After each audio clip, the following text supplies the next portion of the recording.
Warahmatullahi wabarakatuh.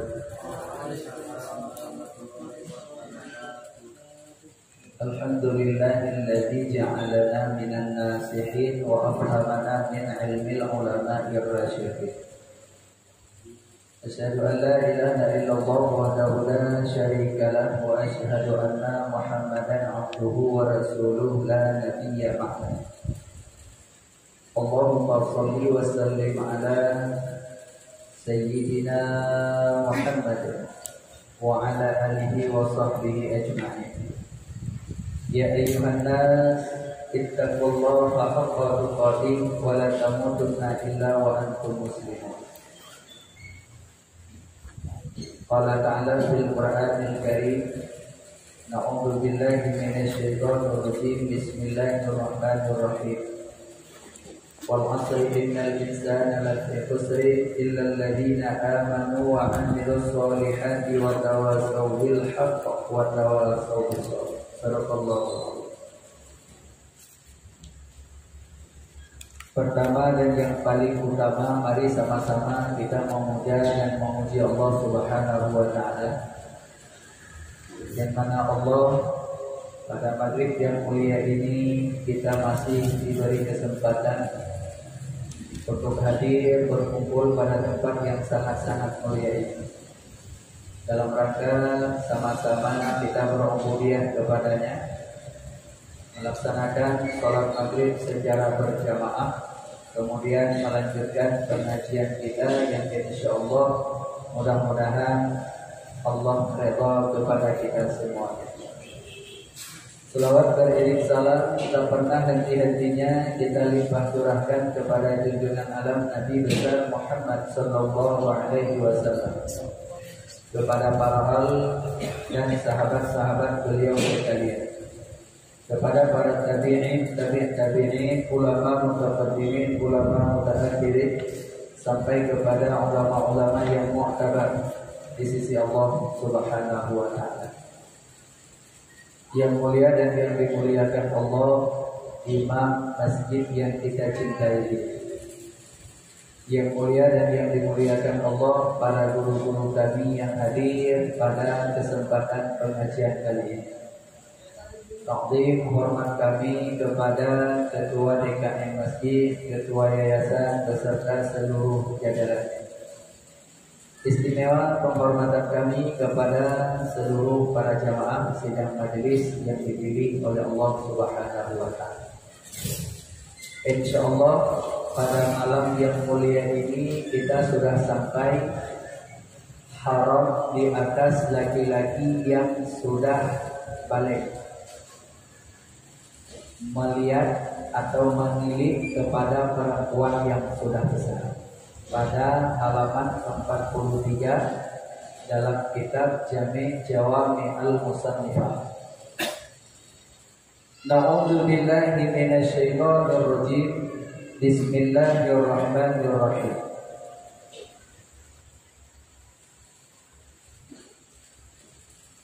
Dan bermula haram di atas laki-laki yang sudah balik,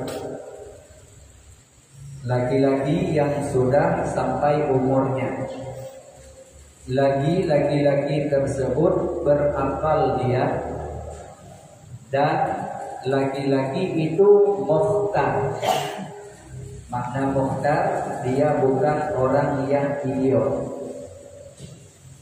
Maka haram di atas laki-laki tersebut menilik dia kepada perempuan yang besar, yang bukan mahramnya. Sama ada perempuan itu merdeka dia atau hamba sahaya orang atau hamba orang. Ada takutkah dia menimbulkan fitnah ataupun tiada? Ini atas kaul yang muhtamad. Maka ini perlu untuk kita pahami. Kita sebagai laki-laki yang sudah balik, laki-laki dewasa, lagi laki-laki itu berakal, bukan orang yang sedang dalam keadaan gila. Gila ada dua, ada gila yang atau gila yang yang gila muta'addi atau gila yang ghairu taksir. Gila taksir adalah gila dicari.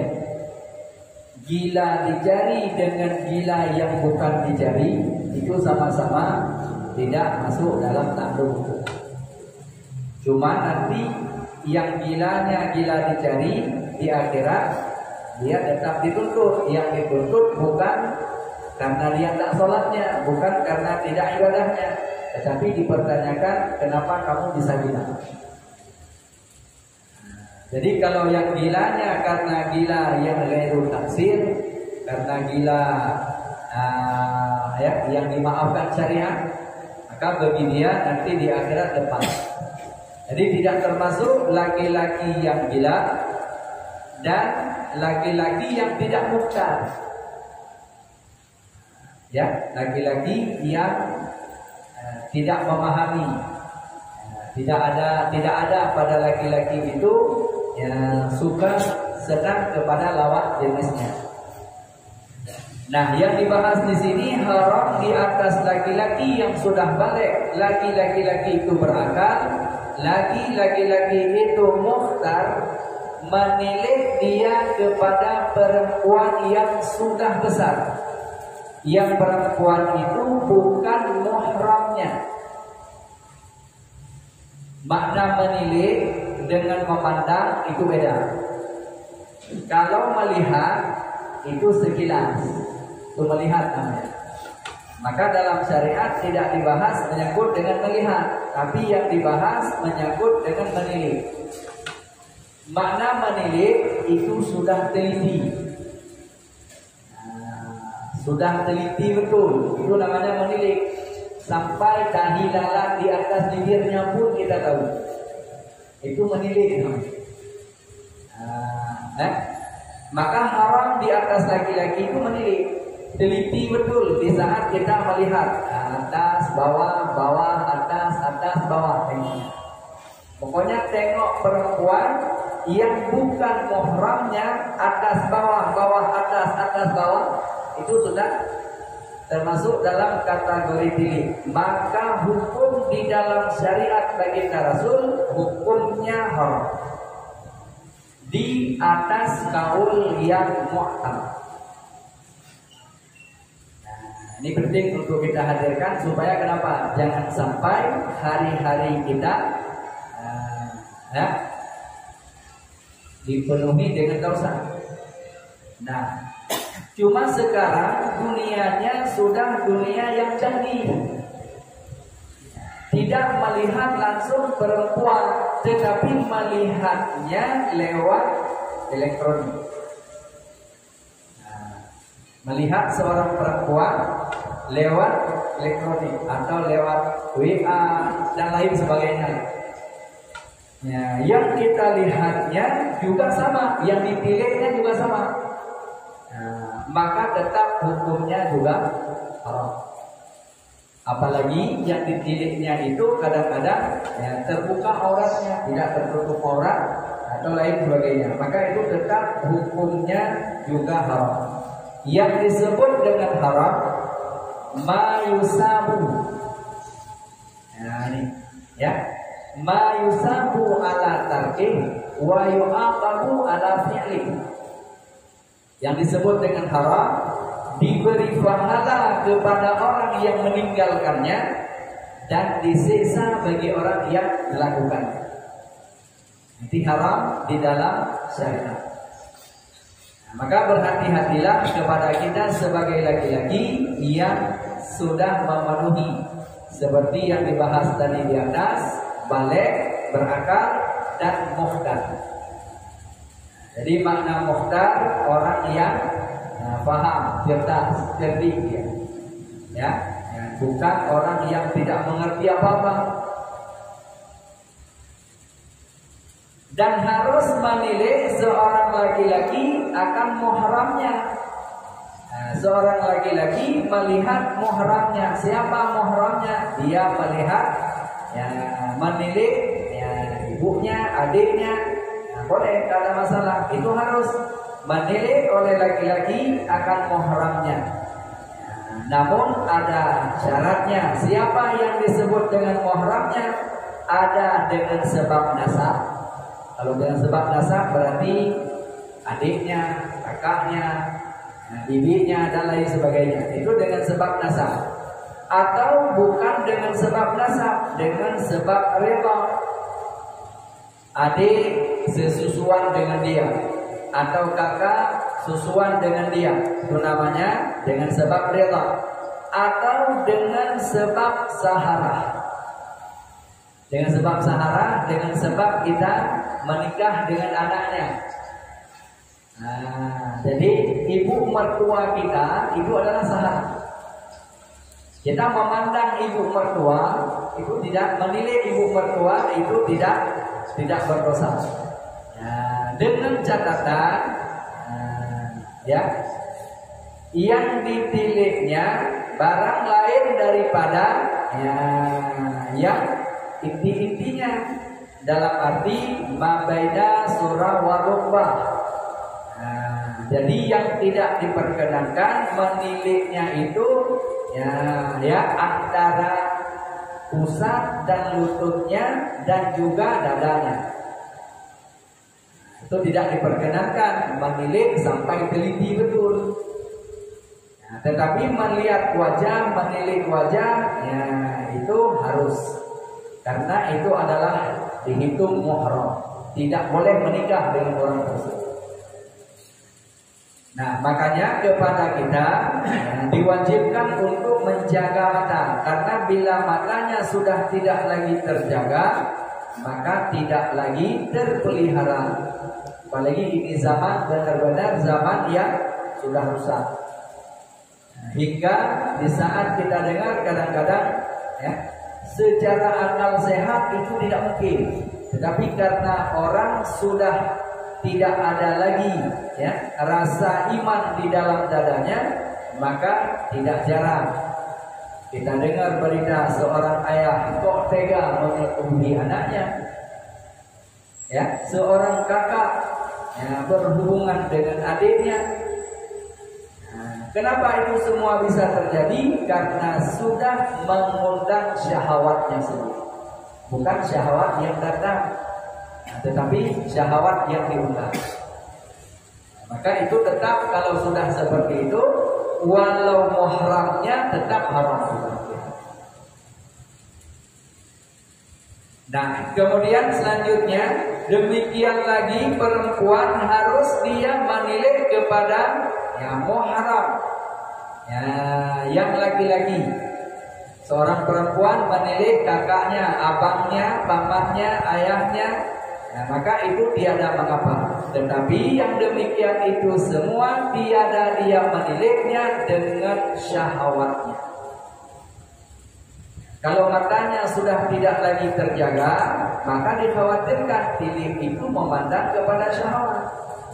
Karena syahwat orang yang sudah tidak terjaga lagi matanya bisa timbul syahwat dengan orang yang muhram dengan dia.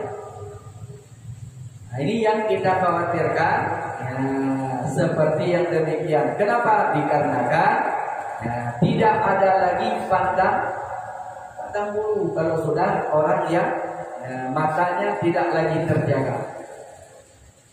Maka itu sudah termasuk haram bila seandainya tidak lagi menjaga syahwatnya. Tapi bila seandainya menilai bukan dengan syahwatnya, maka harus. Lagi-lagi menilai muhramnya yang perempuan, perempuan menilai muhramnya yang laki-laki, maka itu diperkenankan. Dan harus menilai laki-laki yang besar kepada perempuan yang kecil. Perempuan yang kecil itu yang belum lagi perempuan itu ya berkehendak oleh laki-laki nafsunya kepada syahwat. Laki-laki yang besar melihat anak yang masih kecil belum memisah, umur 7 tahun ke bawah, kita menilainya, melihat dengan telitinya. Ini nampaknya kalau besar nanti cocok untuk menantuku. Tidak ada masalah, itu harus, karena tidak termasuk dalam dosa. Ini cocok. Masih umur belum memisah, masih kecil. Maka harus bagi laki-laki yang besar menilik kepada anak perempuan yang kecil, yang artinya perempuan yang belum dia memisah. Yang belum ada pada anak tersebut adalah syahwat. Dan tiada, belum ada membangkitkan kepada syahwat untuk mematikan dia. Kalau seandainya orang dewasa melihat anak di bawah umur 7 tahun itu belum ada membangkit syahwat dan untuk matinya enggak ada. Kecuali orang yang tak normal lagi. Orang yang sudah tak normal lagi itu sudah tidak termasuk dalam syariat lagi. Masa orang laki-laki dewasa syahwat kepada anak yang baru 5 tahun. Ini sudah tidak normal lagi, sudah enggak beres lagi ya. Itu tidak termasuk nazir. An-nazir kalau Adam la yu'tabar, itu tidak dihitung. Satu-satu orang itu tidak dihitung. Ini sejarah urusnya. Malaikat yang tiada diperkenan melihat walau itu anak kecil sekalipun, walau umurnya belum memisah, maka tiada diperkenankan melihat farjinya. Itu tetap hukumnya haram. Makanya orang dewasa melihat farji, walau farji anak kecil sekalipun, yang umurnya masih belum memisah, umurnya masih di bawah 7 tahun, itu tetap tidak diperkenankan. Yang bukan mahram, ayahnya, kakaknya, abangnya, itu tidak pengaruh, karena anak yang masih kecil. Tetapi yang bukan mahram itu walau anak kecil yang belum memisah, maka tidak diperkenankan menilik. Mana menilik itu teliti seperti yang kita bahas tadi. Karena alasannya kenapa tiada diperkenankan melihat pada farjinya, dikarenakan itu akan membawa kepada pengaruh kepada yang dewasa. Jadi melihat anak kecil perempuan farjinya itu, maka akan membawa kepada atasnya, baik nanti ibunya, kakaknya. Makanya tidak boleh melihat yang bukan muhram. Laki-laki terbayang yang kamu. Makanya itu tetap dilarang di dalam syariat dan hukumnya haram. Kemudian selanjutnya harus menilik seorang hamba laki-laki yang besar kepada penghulunya. Seorang hamba laki-laki melihat kepada penghulunya yang perempuan dengan syarat tiada membawa kepada syahwat. Hamba saya laki-laki, tuannya perempuan, maka dia boleh meniliknya hamba itu kepada tuannya, pemiliknya perempuan, hambanya laki-laki, maka dia boleh melihat tuannya dengan catatan tiada kepada syahwat. Kalau membawa kepada syahwat, maka tiada diperkenankan. Beda dengan seorang sayyid melihat hamba perempuannya. Karena seorang sayyid melihat hamba perempuannya, maka dia boleh gundik, gak perlu nikah. Kalau dengan hamba saya tidak perlu nikah. Yang menikah adalah hamba dengan hamba atau orang lain. Tapi kalau kita sebagai pemiliknya, maka hamba itu tidak perlu menikah. Makanya zaman dulu itu ada gundik. Gundik itu seorang laki-laki boleh menggundik hamba perempuannya, dengan sebab gundiknya lahir anak, maka anak itu anak saya. Dan si perempuan hamba saya itu yang sudah punya anak sayapnya, anak pemiliknya, maka dia akan merdeka dengan sebab menikah sayap dan tidak boleh dijual lagi. Kalau di Bunde tak pernah hamil-hamil, tak pernah punya anak, maka boleh dibawa ke pasar dijual nanti.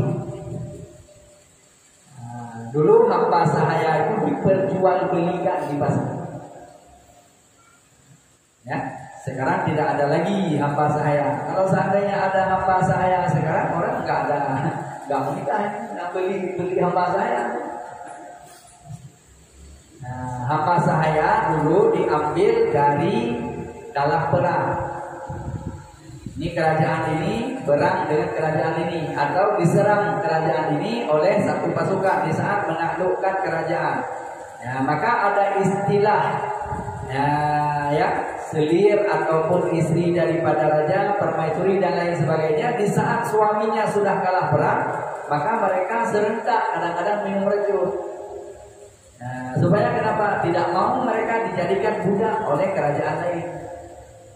Karena semua perempuan tak boleh dibunuh. Itu aturan perang. Jadi akan dijadikan sebagai harta ghanimah. Jadi dibagi-bagi nanti. Kalau perempuan sekian yang ditawarnya nanti akan dijadikan sebagai budak. Dan ada berlaku hukum syariat kepadanya. Jadi sekarang tidak ada lagi menyangkut dengan masalah budak. Kalau sekarang pekerja itu bayar ujrah, itu bukan budak, itu pekerja. Kalau pekerja bayar ujrahnya, bayar ongkosnya. Kalau budak itu tidak bayar ongkos, karena itu adalah harta kita. Budak itu dihitung sebagai harta, harta yang dirampas dari peperangan, namanya harta ghanimah. Baik itu budaknya laki-laki maupun budaknya perempuan. Kalau yang laki-laki di saat kalah perang dia menyerah, maka dia ditawan dan dijadikan sebagai hamba sahaya dan boleh diperjualbelikan. Ya, kalau seandainya kita datang ke pasar, misalnya hari apa, udah ada pasar budak, kita tengok nih, ini selera kita beli, berapa harganya? Bawa pulang, jadikan pembantu di rumah dan lain sebagainya. Dia tak akan pernah merdeka kalau tidak dimerdekakan oleh pemiliknya. Ya, tidak akan merdeka dia sampai meninggal. Dia tidak akan merdeka kalau tidak dimerdekakan oleh saidnya, oleh tuannya. Ini adalah menyangkut dengan perkara budak. Sekarang sudah tidak ada lagi budaknya, sampai kepada para tabiin saja. Sesudah itu tidak ada lagi. Nah, kemudian selanjutnya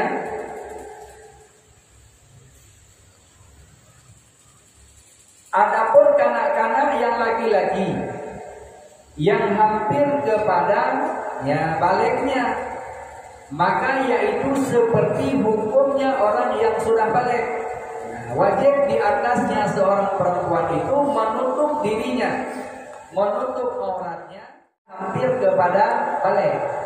Anak-anak berarti yang baliknya sekarang rata-rata anak laki-laki umur 13 tahun. Rata-rata misalnya. Nah, berarti umur dia sekitar 12 tahun. Bila seandainya seorang perempuan tidak menutup aurat di depannya, maka tetap dia hukum berdosa. Walau dia belum balik sekalipun, tapi sudah hampir mendekati kepada balik. Seorang perempuan tidak menutup auratnya di depan laki-laki, anak laki-laki yang hampir kepada baliknya. Berarti kalau baliknya rata-rata itu terbuka aurat di depan, itu hukumnya haram. Dan juga wajib menutup aurat bagi seorang perempuan di hadapan orang-orang yang gila separuhnya. Bukan gila habis dia, pokoknya gila separuh. Gila separuh itu kalau tengok perempuan sembuh gilanya. Itu gila bukan gila habis. Kalau gila habis tak tahu apa-apa memang. Nah, tapi kalau gila separuh, duit tahu dia.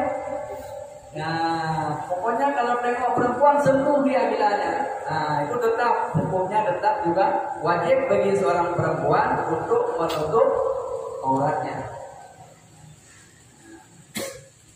Jadi tidak boleh orang gila kan nggak apa-apa, enggak. Dengan perempuan sembuh gilanya.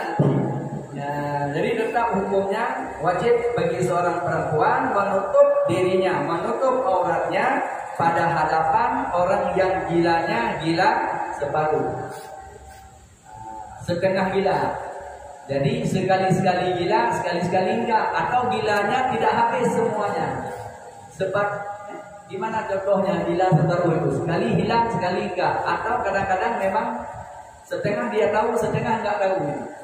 Nah, pokoknya kalau kita kasih duit dia tahu ini 5.000 tahu dia, tapi kalau orang gila itu enggak tahu sama sekali. Kalau yang benar-benar gila habis itu dia nggak tahu. Ada yang dia dapat duit, ada karet, dia ambil karet aja, duit nggak perlu.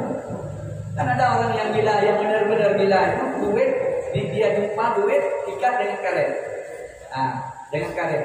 Dia perlu karet untuk ikat rambut, dia ambil karetnya, duit itu disimpan diletakkan di situ. Itu gila habis semuanya. Tapi kalau gila separuh, karetnya diambil, duit-duitnya pun diambil.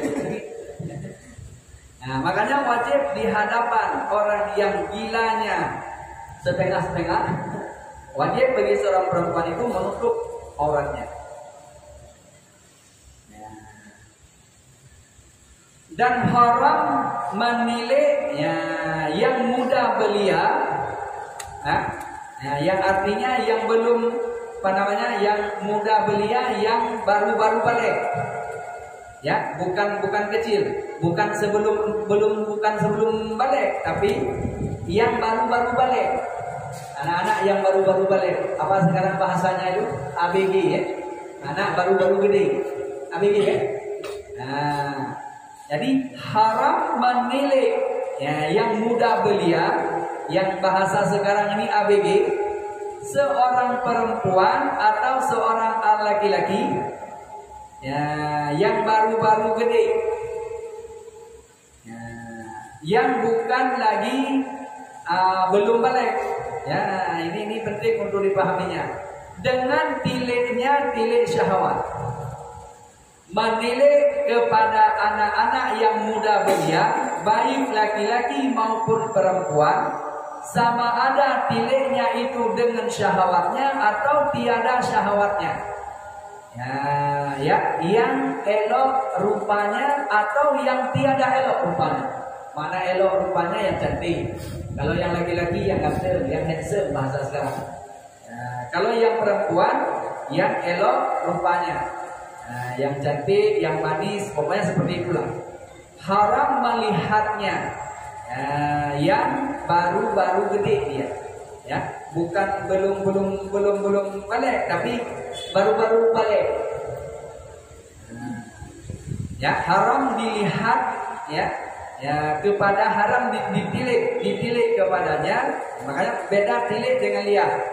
Menilik kepada yang demikian itu, karena itu sudah ada syahwatnya. Ataupun meniliknya dengan tiada syahwat karena keelokannya atau karena ketampanannya. Seorang perempuan tak boleh melihat anak laki-laki yang baru-baru gede itu. Seorang laki-laki juga tak boleh melihat anak perempuan yang baru-baru gede. Nah, anak yang baru-baru dewasa sedikit, masih ABG lah bahasa sekarang. Tak mudah dipahami. Nah, ini hukumnya haram meniliknya. Kalau melihat beda dengan menilik. Kalau melihat berarti sekilas. Tapi kalau menilik sudah teliti. Itu yang diharamkan di dalam syariat.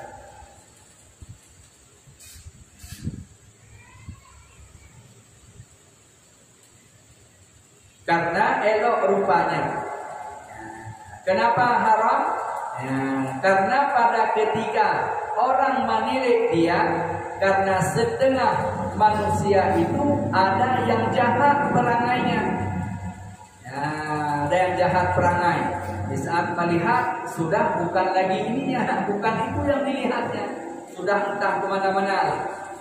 Maka itu pada hukum dasarnya itu tetap tiada diperkenankan, hukumnya haram. Ya, karena ya perbedaan kita ya menilai dengan melihat itu sangat jauh. Kalau menilai itu sudah dengan telitinya, tapi kalau melihat atau memandang itu sekilas tidak berpapasan saja. Makanya perlu untuk dibedakan mana yang menilai, mana yang melihat. Dan demikian lagi, ya, baik juga manusia pada setengahnya dan jahat juga manusia pada sebahagiannya. Ya, inilah kata Ibnu Hajar di dalam kitab Tufah dan juga kata Syekh Ramli di dalam kitab Nihayah. Haram menilai anak-anak yang baru-baru gede karena keelokannya.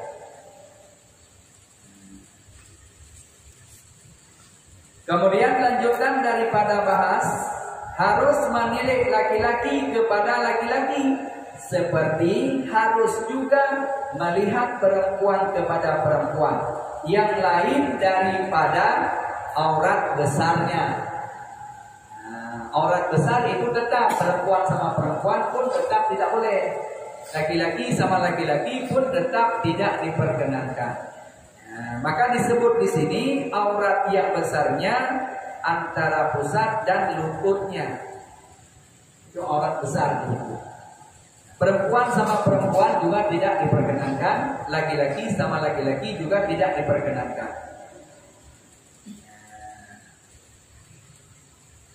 Dan makruh bagi seorang laki-laki yang dewasa atau perempuan yang dewasa di dalam khulwahnya dengan tiada menutupi badannya, tiada menutupi auratnya. Itu makruh hukumnya. Di tempat keluar, mana tempat keluar? Tempat yang sunyi. Di kamar mandi misalnya. Di kamar mandi, laki-laki atau perempuan yang tidak memakai kain, maka itu hukumnya makruh.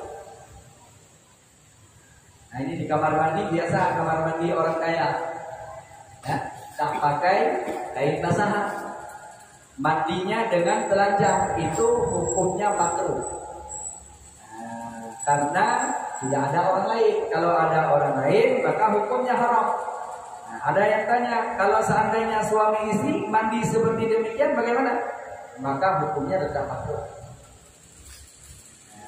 Ya, suami istri itu adalah sah, halal bagi mereka berdua, namun pekerjaan mereka makruh. Tapi kalau yang bukan suami istri hukumnya haram.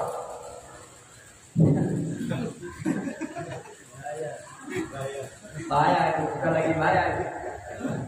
Nah, ya, makanya ini adalah merupakan makruh bagi seorang laki-laki ataupun perempuan pada tempat yang sunyi keluar, nah, yang sendirinya, yaitu dengan tiada menutupi auratnya.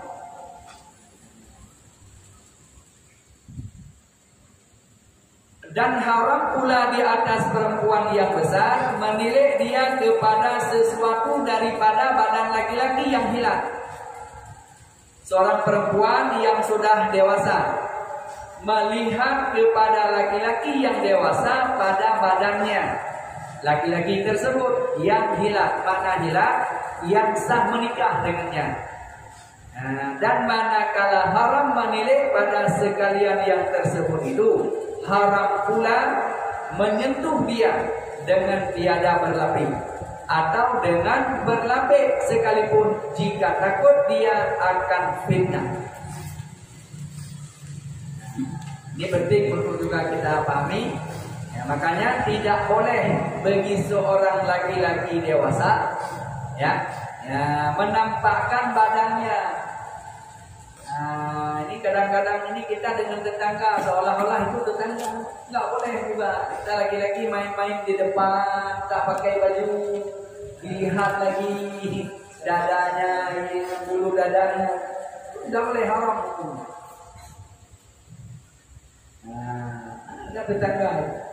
Ada tetangga yang perempuan, istri orang pula main-main kita di luar tak pakai baju, itu itu tidak diperkenankan, hukumnya haram. Karena tidak mesti dilihatnya ma baina surah wa rukbah, badannya sahaja itu tidak diperkenankan. Itu hukumnya haram. Haram bagi seorang perempuan yang dewasa melihat badan laki-laki yang hilang. Mana hilang? Yang halal nikah dengannya. Oh, tapi itu istri orang. Kalau suaminya menikah, boleh nikah dengan kita. Nah, ini penting untuk kita pahami.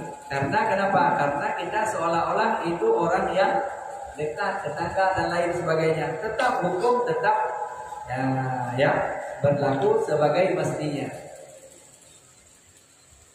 Ya, menilik sekalian yang tersebut itu hukumnya, dan haram pula menyentuh dia dengan tiada berlapik atau dengan berlapik sekalipun jika takut dia kepada fitnah. Dan harus menilik perempuan tersebut itu dan laki-laki ya melihat bibirnya. Bibirnya itu adik daripada ayahnya atau daripada ibunya. Ya. Karena kenapa? Karena dengan adik daripada ibu atau adik daripada ayah itu namanya bibi ya. Kalau di sini dibahas dalam kitab ini mak muda. Kalau dalam bahasa Melayu itu mak muda. Adik daripada ibu atau adik daripada ayah itu namanya mak muda. Maka harus menilainya. Atau boleh kita melihat, bukan menilik, melihat perempuan yang berjual beli. Nah, perempuan jualan dia, maka kita boleh melihat dia, bukan menilik, melihat. Perempuan yang jual beli atau perempuan yang membeli. Kita sebagai laki-laki yang menjual, seorang perempuan yang membeli, atau seorang perempuan yang jual, kita yang beli. Nah, maka harus melihatnya, bukan menilik, melihatnya karena ada jual beli. Nah, ya. Supaya kenapa? Andai ada kekeliruan untuk naik saksi dia. Dan juga harus melihat, bukan menilik, melihat ya, seorang guru kepada muridnya yang perempuan karena untuk mengajarinya. Melihat, bukan menilik, melihat. Seorang guru harus menilai seorang perempuan karena mengajari ilmunya, bukan menilik, melihat. Karena kalau melihat berarti bukan menilik. Kalau menilik itu sudah sendiri, seperti yang kita bahas tadi. Seorang guru yang mengajari ilmunya kepada muridnya perempuan, guru laki-laki, maka harus untuk melihatnya. Karena kenapa? Melihat wajah guru oleh seorang muridnya adalah ibadah. Maka di saat transaksi ilmu seorang perempuan ya dipandang oleh gurunya atau melihat oleh gurunya, maka itu diharuskan, tapi bukan menilainya. Dan memanggil dia jika dia harus juga, yaitu melihat hamba sahaya, hamba orang, tetapi dengan barang lain daripada antara pusat dan lututnya, dengan sebab memanggil atau menyuruh dia. Ini kita bukan sair, tetapi kita adalah merupakan orang lain. Namun harus untuk melihat hamba orang karena kita ada keperluan. Kita kasih upah misalnya untuk dia bekerja, atau kita kasih bayaran untuk dia kita suruh, maka itu harus. Untuk melihatnya. Kemudian selanjutnya harus bagi laki-laki menilai. Harus bagi laki-laki menilai badan istrinya. Harus bagi seorang suami menilai. Jadi menilai bukan melihat, menilai pada sekalian badan istrinya. Dan jikalau dia menilai pada farjinya sekalipun, tetapi hukumnya makruh. Ini seorang suami menilai istrinya, itu sah. Itu tidak haram, karena itu adalah harus baginya. Nah, dan bahkan diperkenankan menilik harus baginya menilik farjinya, namun pekerjaan itu makruh hukumnya. Dan juga atas sebaliknya seorang perempuan menilik suaminya, ya, sekalian badannya. Seorang perempuan, seorang istri menilik suaminya, mulai daripada A sampai Z juga boleh. Ya, seorang suami menilik istrinya juga sama. Nah, cuma makruh menilik pada farjinya, dan seorang istri makruh menilik pada zakarnya sekolah. Itu saja yang makruh. Sementara yang lain hukumnya adalah harus. Nah, baru masuk kepada pembahasan bagian daripada pernikahan. Sebelum kita lanjut kepada pembahasan nikah yang kita bahas malam ini, ada pertanyaan dulu? Ya, silakan. Setelah wudu, apa kita bersentuhan dengan istri itu membatalkan wudu? Ya. Dalam mazhab kita Imam Asy-Syafi'i, bersentuhan dengan perempuan yang halal nikah dengan kita tanpa berlapis itu batal. Batal wudunya, karena batal wudu dalam mazhab Imam Syafi'i ada 5. Salah satunya keluar salah satu daripada 2 jalan. Ini satu, keluar salah satu dari 2 jalan, walau yang keluarnya itu barang nazir sekalipun. Apa barang nazir? Tiba-tiba keluar batu akik misalnya. Nah, atau keluarnya bukan batu akik, yang keluarnya adalah mutiara. Nah, tetap juga batal wudunya. Nah, ini yang pertama. Kemudian yang kedua, menyentuh kulit laki-laki dan kulit perempuan yang hilang. Mana hilang? Yang halal nikah. Nah, dengan tiada rapi, itu juga batal wudu di dalam mazhab kita Imam Syafi'i. Kemudian yang ketiga, ya, bersentuh ya farjinya atau zakarnya dengan perut anak jari. Kalau dengan belakang, maka itu tidak. Nah, baik itu punya kita sendiri atau punya anak kecil. Punya anak kita sudah ambil wudu, anak kita yang paling kecil lari-lari, kita pakai celana. Nah, kita ininya sekali, ini. Kita ininya, nah ini batal. Karena kena dengan perut anak jari. Tapi kalau dengan belakang, tak batal. Nah, ini tak batal. Pakai celana sana kan. Pakai celana sana, jangan belakang, tak batal. Karena dengan perut baru batal. Nah, kemudian ya, selanjutnya batal wudu tidur yang tiada tetap kedudukannya. Jadi orang yang lagi berdiri sholat subuh, tertidur sambil berdirinya itu batal wudu. Kan ada orang yang sambil sholat subuhnya nggak tahu lagi imam baca ayat, itu nggak tahu dia. Pokoknya sudah Allahu Akbar, imam rukuk baru dengar dia, rukuk langsung, itu nggak batal sholat. Karena sudah batal wudu dia. Jadi wudu tak batal kalau dia duduknya dengan tetap, itu tak batal wudu.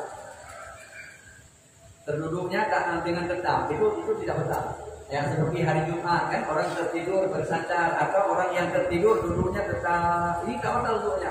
Tapi kalau sudah duduknya tak tetap, sudah ke belakang sekali, ke samping sekali kan, nah itu sudah tidak ininya. Pokoknya kalau kita naik atas mimbar, macam model kita tengok di bawah ada yang tertidur macam-macam lah, itu sudah tak ada lagi. Sudah masuk dulu. Sudah habis. Masya Allah. Pokoknya yang kesimpulannya, bersentuh kulit laki-laki dengan kulit perempuan yang halal nikah maka batal. Kita dengan istri kalau tanpa lapis itu batal. Ya, kecuali nanti kita tengok dalam mazhab Imam Hanafi. Itu lain Pak. Kalau dalam mazhab Imam Hanafi itu fardu wudunya beda juga dengan fardu wudu. Ya, seperti itu. Insyaallah nanti ke depan kita sambung menyangkut dengan ini sudah masuk nikah dibagi kepada 3 bahagian. Insyaallah nanti ke depan akan kita sambung kembali. Wallahu a'lam bishawab wa ilaihil marji' wal ma'ab. Sudah masuk.